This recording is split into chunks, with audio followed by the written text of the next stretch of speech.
Sun block के बारे में कुछ बुनियादी मालूमात। मैं हूं डॉक्टर मोहम्मद खावर नज़ीर बोस्टन एस्थेटिक्स से। आइए जानते हैं। सन ब्लॉक मुंतखब करते हुए 3 चीज़ों का ख्याल ज़रूरी है। नंबर 1, SPF, इसे सन प्रोटेक्टिव फैक्टर भी कहते हैं, 30 या 30 से हायर हो।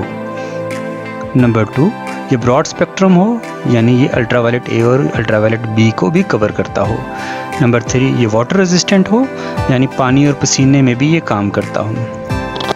सन ब्लॉक लगाना ज़रूरी क्यों है? इसलिए कि ये जिल्द को जलने से या सनबर्न होने से बचाता है, मिलाज़मा या छाइयों को और एक्नी पिंपल्स के दाग धब्बों को बेहतर करने में मदद देता है, एंटी एजिंग के हवाले से चेहरे पे पड़ने वाली झुर्रियों को भी रोकता है।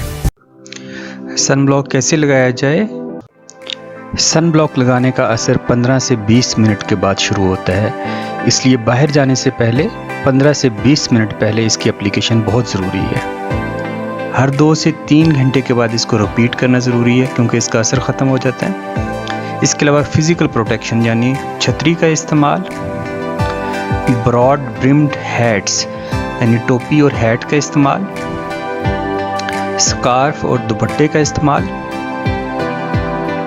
हाथों पे दस्ताने का इस्तेमाल और सन ग्लासेस का इस्तेमाल, ये भी सन प्रोटेक्शन में बहुत ज़रूरी है। बहुत शुक्रिया।